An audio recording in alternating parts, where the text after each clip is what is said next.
पैदल बुला लो जी।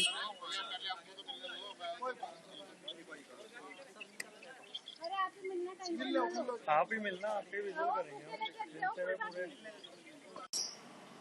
सुमित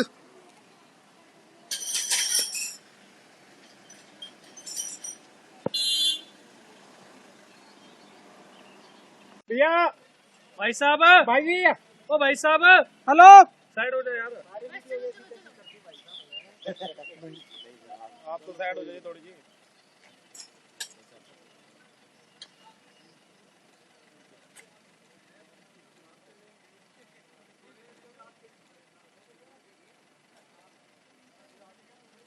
भैया भाई सब पीछे आ जाओ, पीछे आ जाओ।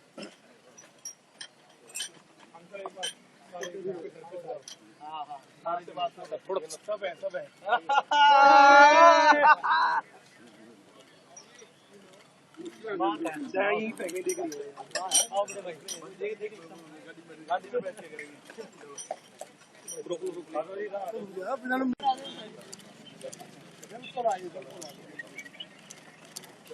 फरीद साहब, सर आइए प्लीज। नहीं हो पाओ फरीद साहब, बेटा आइए ना प्लीज प्लीज।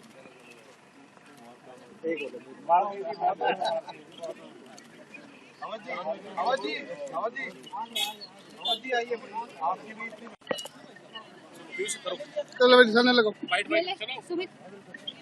देखिए, आपने देखा होगा कि जिस तरीके से भाजपा ने ईडी द्वारा मुझे गिरफ्तार करवाया गया था, आज साजिश के तहत आज माननीय हाईकोर्ट ने जो ऑर्डर दिए उसमें आपने देखा तो किस तरीके से जो ये तानाशाही चल रही है बीजेपी की। मैं तो यही कहूँगा कि आज पूरा देश देख रहा है और पूरे देश को ये दिखाई भी दे रहा है कि किस तरीके से ईडी द्वारा ये लोगों को, खासकर जो है पॉलिटिशियन को, जो विपक्ष के पॉलिटिशियन हैं उनको ये अरेस्ट कर रहे हैं, टारगेट कर रहे हैं। तो कैसे चुनावी कैंपेन चलेगा?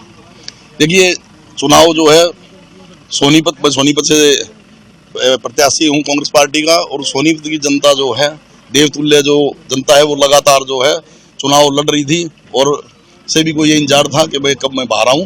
बाकी मुझे सोनीपत की देवतुल्य जनता पे विश्वास है कि वो दोबारा आशीर्वाद देंगे। उन्होंने पहले भी मुझे आशीर्वाद दिया और मैं लगातार उनकी सेवा कर रहा हूँ और मैं अपने सोनीपत विधानसभा की जनता का जो है 7 जन्मों तक भी एक एक खून का कतरा जब तक शरीर में है, मैं उनका आभारी रहूँगा। तो बाहर आए हैं, सबसे पहले किससे मुलाकात करेंगे, कहाँ जाएंगे? देखिए, मैं अभी जो है मैं माता वैष्णो देवी दरबार जा रहा हूँ यहाँ से। मामला था। देखिए जी, ईडी पवार साहब को पहले भी इस केस में तफ्तीश के लिए बुलाती रहती और ये हमेशा जाते थे और सहयोग करते थे ईडी का तफ्तीश में। 19 जुलाई को भी इनको सम्मन करके बुलाया। ये ईडी को तफ्तीश में शामिल जांच हुए थे, वहां उनका सहयोग करने गए थे, लेकिन ईडी ने रात को ऑल ऑफ दी सडन इनको अरेस्ट कर लिया और उसके बाद 20 जुलाई को यहाँ पे इनको पेश किया।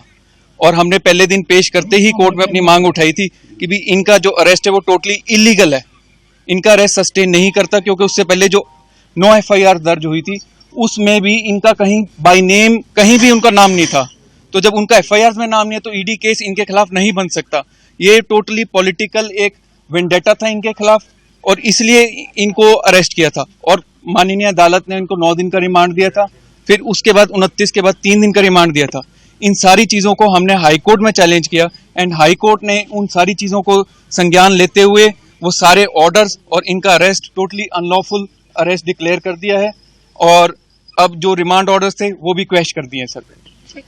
रिहाई में देरी हुई, 2 दिन का समय लग गया।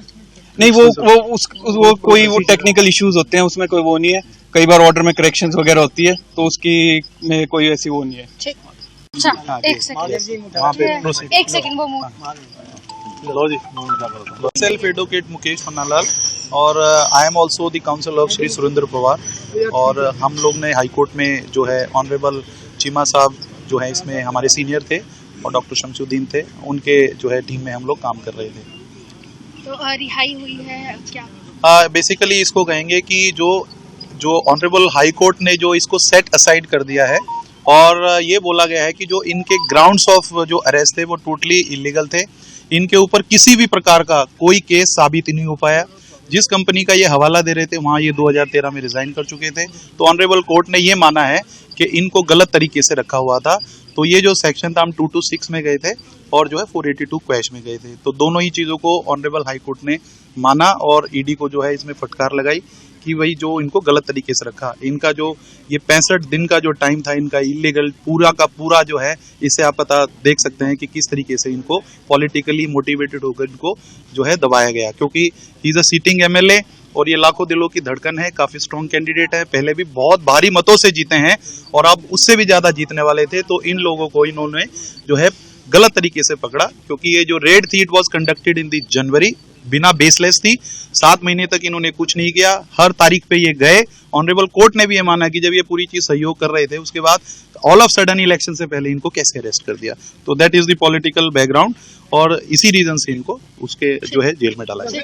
खारिज की गई है नहीं, क्वैश बोलते हैं सर इसको, मैंने बताया आपको 226 वो आर्टिकल है जिसमें इनको गलत तरीके से उन लोगों ने पकड़ा हुआ था और 482 सीआरपीसी में जाता है जिसको हम बोलते हैं क्वैश।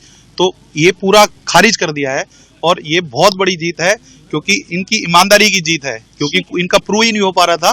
तो ये इस तरीके से बाहर आए। Thank you, thank you, thank you.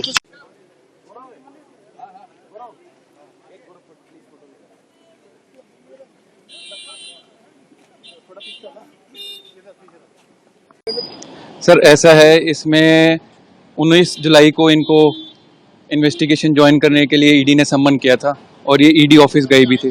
उससे पहले भी ईडी जब जब सम्मन करती थी ये जाते थे वहाँ। तो 20 जुलाई को इनको रात को 19 जुलाई की रात को 12-1 बजे इनको अरेस्ट कर लिया और 20 जुलाई को इनको यहाँ अम्बाला प्रोड्यूस किया। तो जब अम्बाला कोर्ट में प्रोड्यूस किया तो हमने कोर्ट में फर्स्ट डे से ही कोर्ट हमारा जो स्टैंड था, हमने कोर्ट को यही कहा था कि इनको इलीगली अरेस्ट किया, इनका अरेस्ट बनता नहीं है।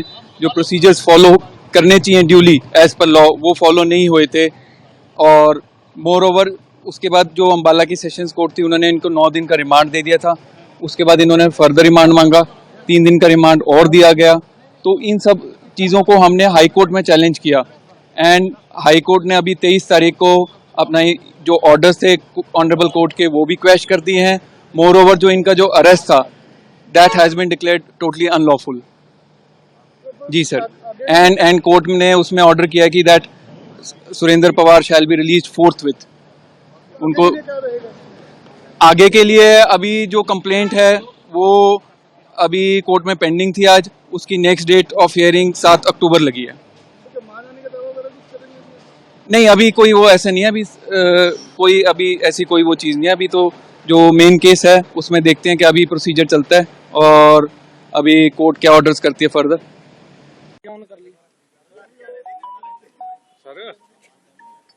हेलो हाँ लिया बेरा निकल गए बाहर, मैं बाद में बात करूंगा। निकल गए, मैसेज छोड़ दो, मैसेज छोड़ दो, निकल